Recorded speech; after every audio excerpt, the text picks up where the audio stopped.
from mat leave.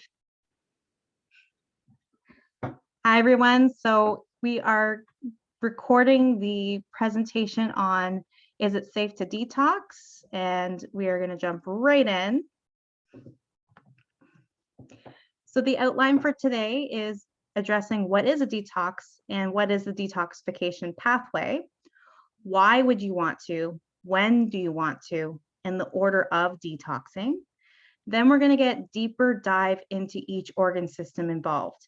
So that is the main goal to complete during this webinar. If we have time, and you will have the PDF sent to you as well, we would love to get into the foundations of health, environmental exposures that might be increasing your toxic load, dietary exposures, top 6 superfoods to reduce your exposure, a how-to guide to start your spring detox, and specific naturopathic medicine protocols available to you. Okay, so what is a detox? So the word detox gets thrown around a lot. You may also have heard the word cleanse or cleanses. And what they are is they suggest a way to remove toxins from your body, often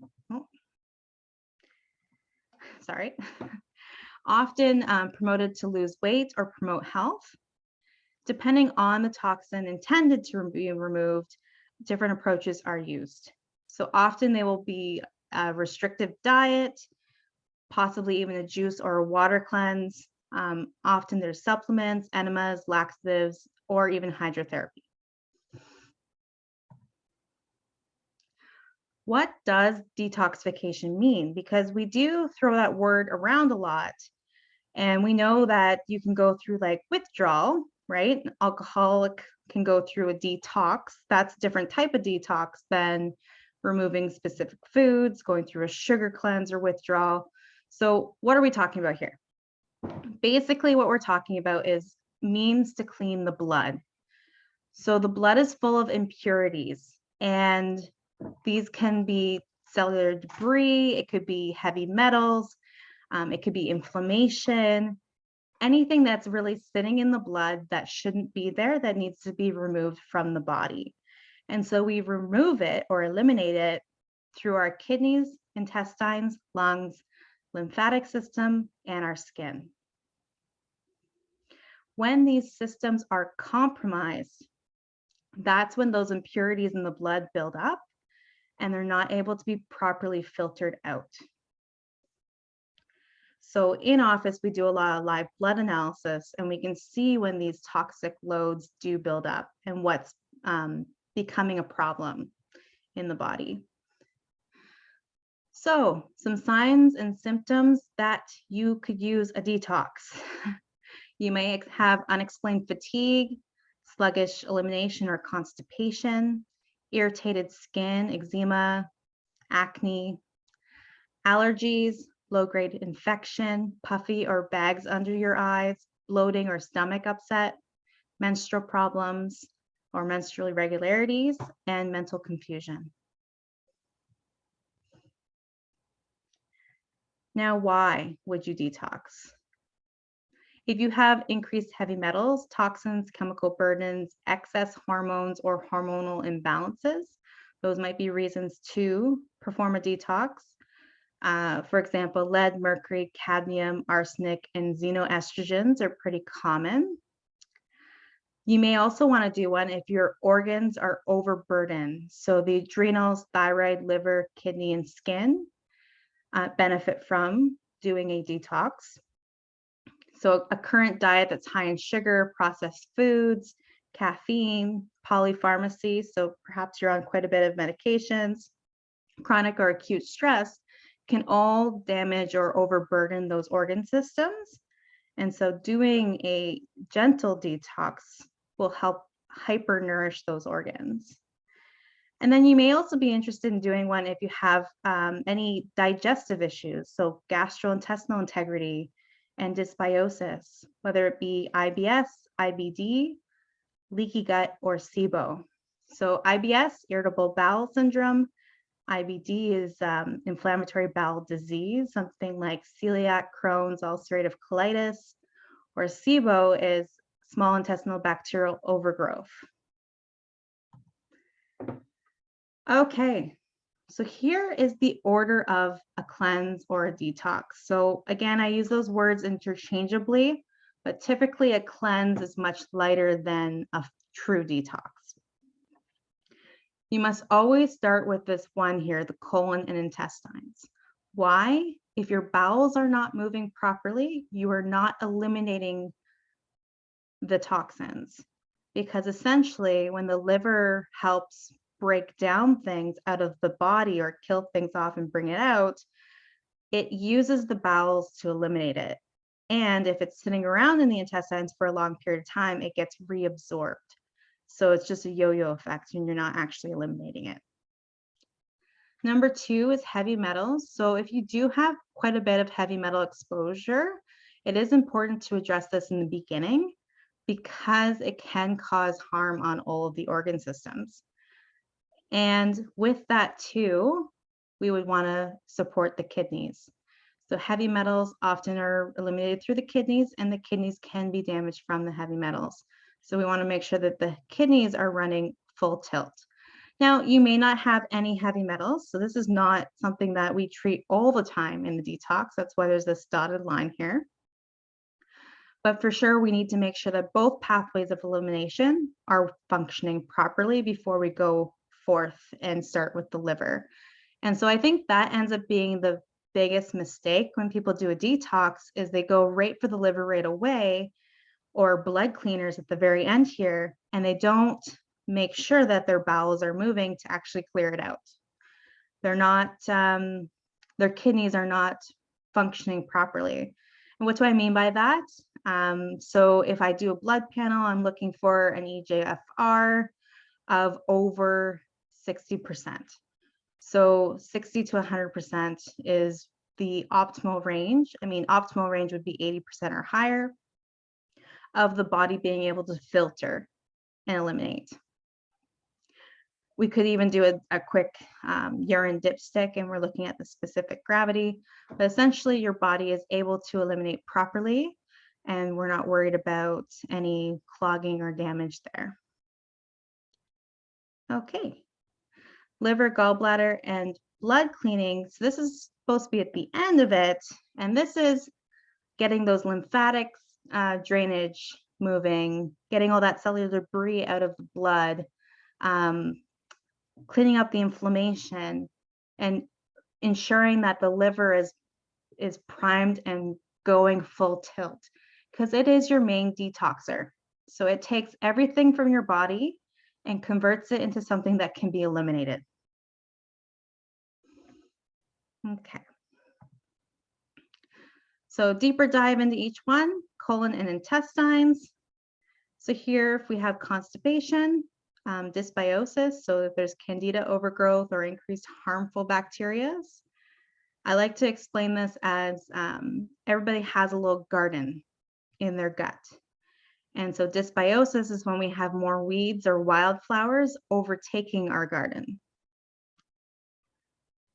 Difficulty with digestion. So is our pancreas and liver, gallbladder all working properly? Do we have enough stomach acid? That's all part of that. Weed out the dysbiosis and encourage daily formed and digested bowel movements and replenish your microflora.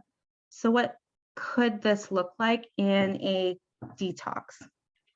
It could be as simple as increasing your water intake, going from the 1 liter that you're consuming right now to 4 liters. It could look like adding in 30 grams of fiber to make sure that we're creating a bulking laxative, so creating a stool. It could be using an osmotic laxative, so something that can stimulate the bowels to move without actually providing that extra stimulation that we know can become tolerant, so your body can get too used to it. So those stimulating laxatives would be something like castor oil or senna or cascara, where they really move the bowels, but we can get too used to using them and then we can't not use them. Versus the osmotic laxatives would be more like a vitamin C and a magnesium. Those are my top 2 for those. Now, in part of the colon and intestine part, it could also be the hydrotherapy and enemas. So I know colon hydrotherapists, they can help detox the colon through water means or using some sort of enema type mechanism. And so those are the main ones for the colon, but mainly we have to focus on here is having a bowel movement every day. We're looking for toothpaste texture. So something that's solid or formed, but soft. Anything that's more pellets or too loose or mushy means that we're having some issues with our bowels. Okay, a lot going on in the gut.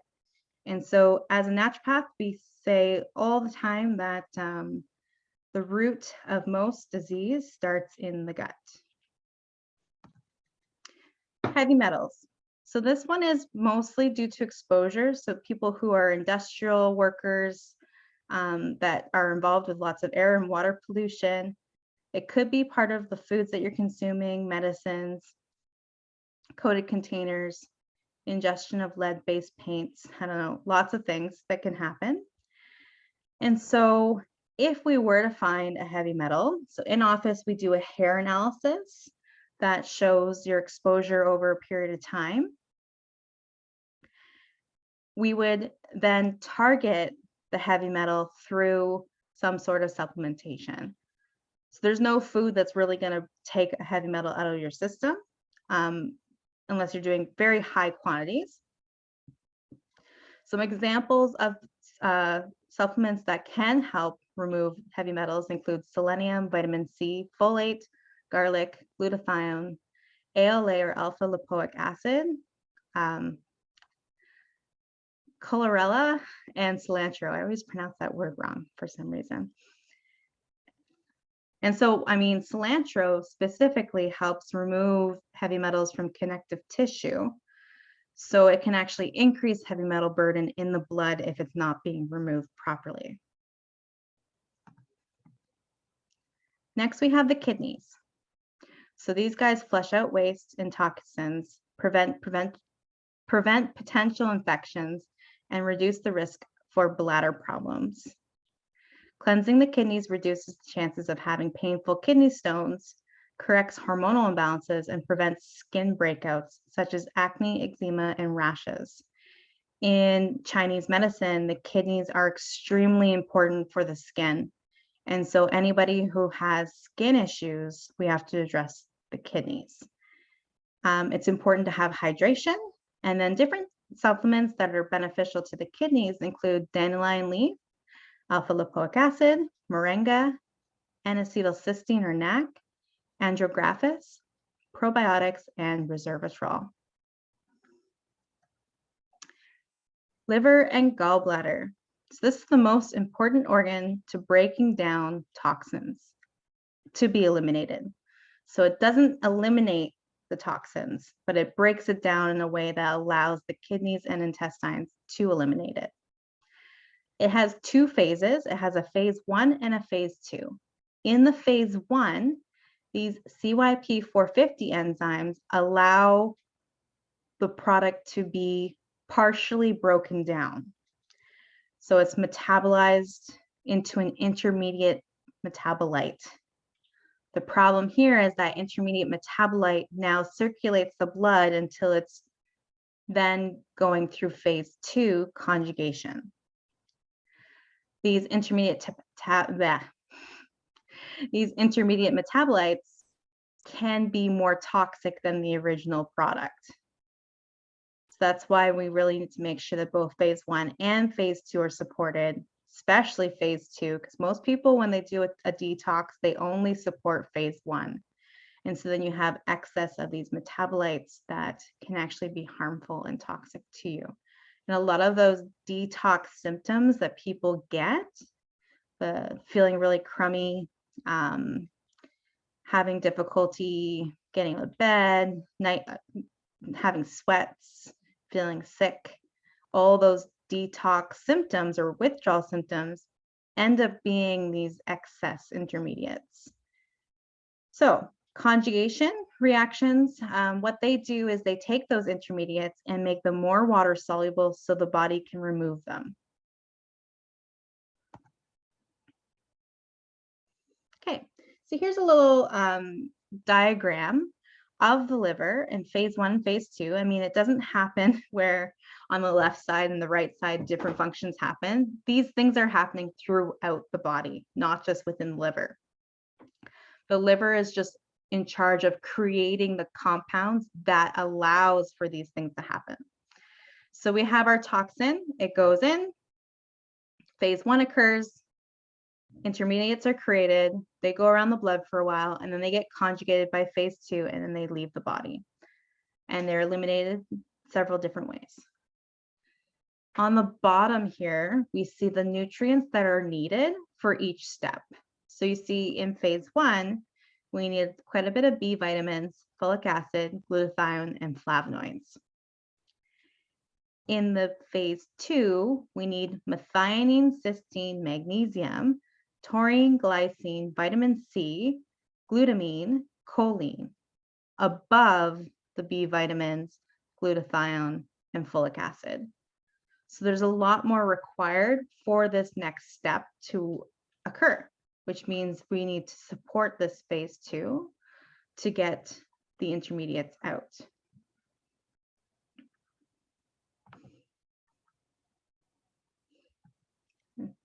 Here's just me circling the ones that are consistent across the board, so ones that support both phase 1 and phase 2. Okay, so that phase 2 or conjugation support, there's different areas. There's sulfation, acetylation, glutamination, and methylation. And you don't need to know this. I'm just showing you the different supplements that can help each phase or each type of reaction, which on the other side, you also already saw that. So the blood cleansing phase, when we're actually going into the blood itself and removing inflammatory cytokines, cellular debris, reactive oxygen species, or free radicals, all of this just junk that's in the blood that needs to be cleared out. I love using things that are called blood purifiers or alternatives in this stage.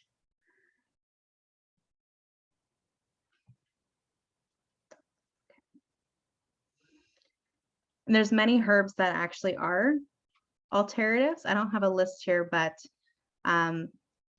yellow dock, burdock root. There's a couple others that I use. Those are just the top 2 that I can think of offhand.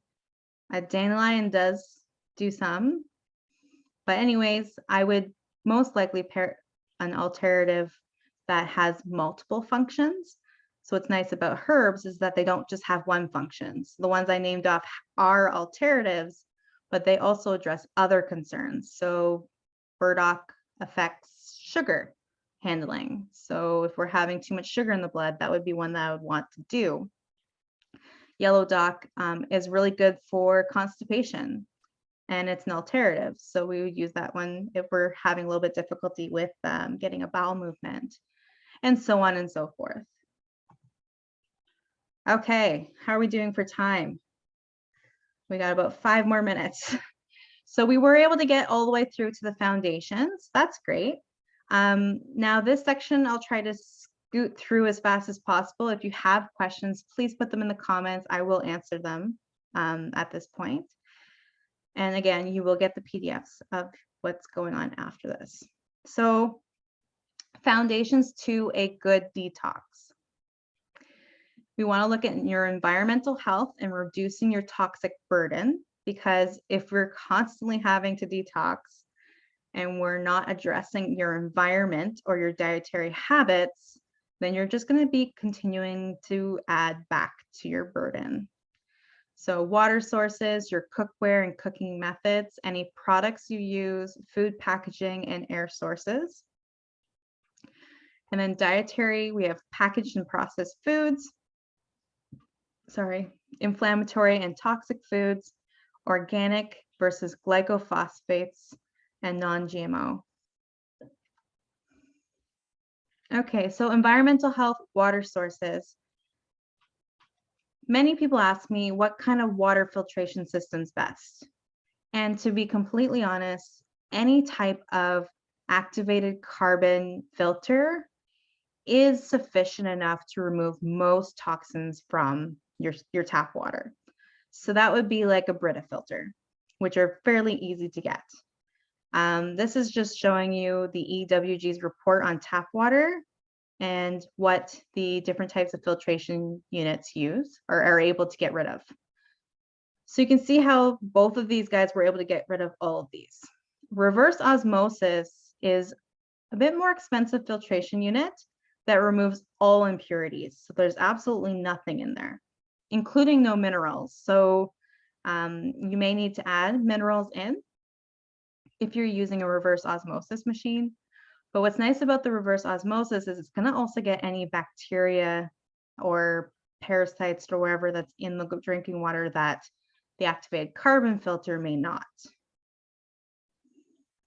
And yes, there are environmental bugs that we ingest in our water. And they're all common. Okay, environmental health cookware, cooking methods.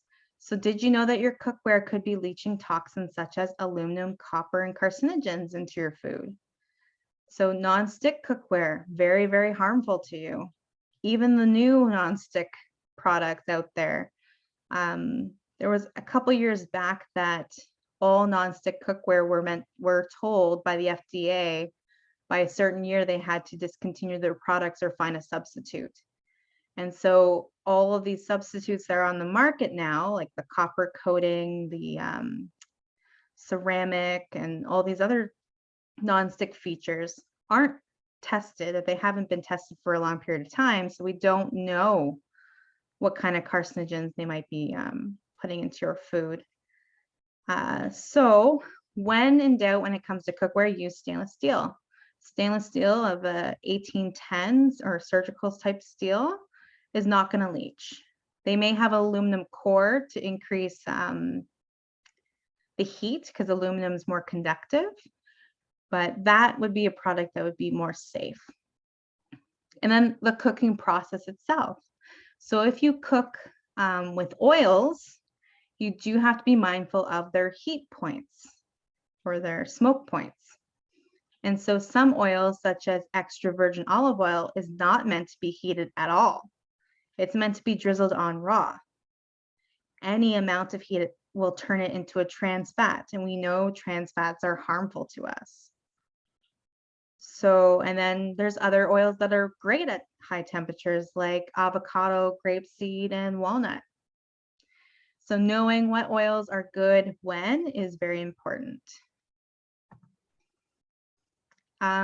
Different types of products that are on the market. So I like really using the EWG's Skin Deep database online because you can look up all of your products and you can see what they rate it and why they rate it. You can also get EWG certified products that are known to be non-cancerous, no allergies, all of the good stuff. So we are running out of time. We have 10 more minutes. Any questions? Nope, none so far. We'll keep going. Food packaging, we know plastics are bad. Thin plastics are the worst, so your Ziploc bags, but then we also have Tupperware containers, water bottles, and takeout coffee cups. They are lined with plastic. Your canned foods are also lined with plastic, and your cartons for milk are also lined with plastic. You can have plastic on receipt paper. It's crazy how plastic is kind of all over our environment now. And so transitioning to glass, stainless steel, porcelain, or is as much as possible is important. Air sources, there's some of these things we can't get, we can't control, but of course, smoking cigarettes, e-cigarette, vapors, we can. And then radon levels, you can check your home for. Packaged foods, we know junk food's bad, but anything with trans fat, high fructose corn syrup, artificial sweeteners, artificial colors, sodium nitrates and nitrites, growth hormones, and MSG. Inflammatory and toxic foods include dairy products. They can have lead and cadmium. Large fish can have mercury. High fat meats, so things like pork and beef, do come in contact with a lot of environmental toxins, and they do store it in their fat. So any fatty piece of those types of meats can have toxic overload. And then gluten grains are very inflammatory for most people, especially my autoimmune patients. Okay. Organic. In a nutshell, organic produce and other ingredients are grown without the use of synthetic pesticides. One note about organic, though, is that in Ontario, it's not heavily regulated. And so you can have an organic farm right beside or even within a regular farm. Knowing pesticides are airborne and leach into the water and the soil, you can understand that organic may not actually be organic in Ontario. So I personally say do local instead. And then if you're going to eat organic, do the dirty dozen only, especially if you're getting it somewhere like Mexico, where they're still allowed to use pretty harmful pesticides. And so that leads into the glyphosates. So these are your broad spectrum systemic herbicides or organophosphorus that can cause significant toxicity. They are banned in Canada. In the States, they're banned in Europe, but unfortunately, they're not banned in places like Mexico, South America. And then GMOs is your genetically modified organisms. And so these are products that have been mechanically made in a lab to improve their ability to survive. So oftentimes these are genetically modified to not be affected by pesticide.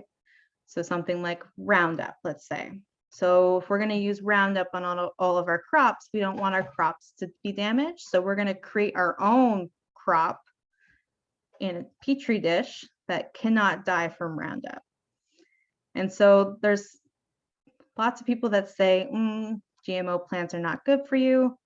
Whether or not that's true or not, it's kind of hard to know in the research. But again, just think of it, it's not natural. Here's your dirty versus clean. So the dirty dozen: strawberries, spinach, nectarines, apples, peaches, pears, cherries, grapes, celery, tomatoes, sweet bell peppers, and potatoes, versus your clean 15. Sweet corn, avocados, pineapples, cabbage, onions, sweet peas, papayas, asparagus, mangoes, eggplant, honeydew, kiwi, cantaloupe, cauliflower, grapefruit. I think mushrooms got added to that list this year. But basically, the clean 15 is always updated every year.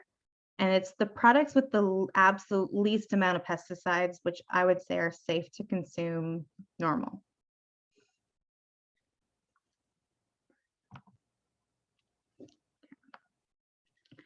Six superfoods. Let's see if we can get through them. Grapefruit, very, very good for bumping up phase 1 in the liver. Cruciferous veggies, Brussels sprouts, cabbage, broccoli, cauliflower, kale are high in fiber, great for digestion.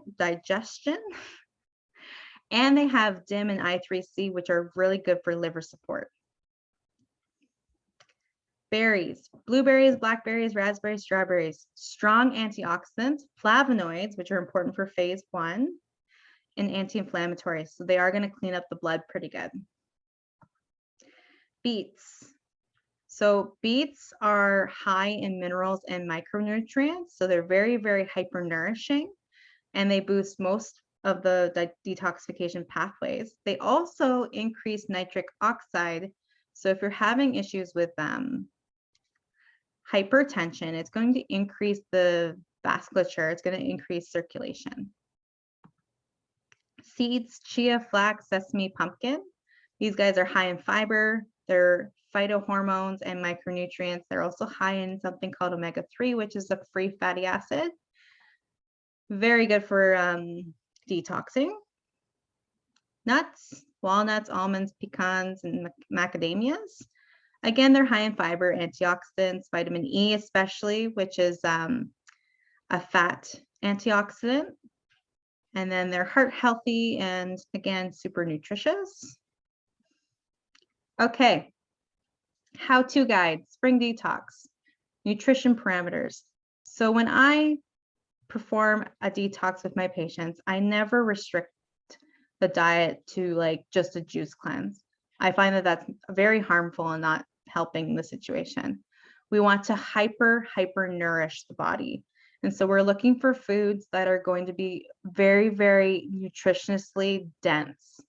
So plant focused, high fiber, whole foods. Avoid all packaged toxic inflammatory foods, and then add the superfoods in. Sometimes we do a food sensitivity test in office to figure out if there's any specific inflammatory foods to you.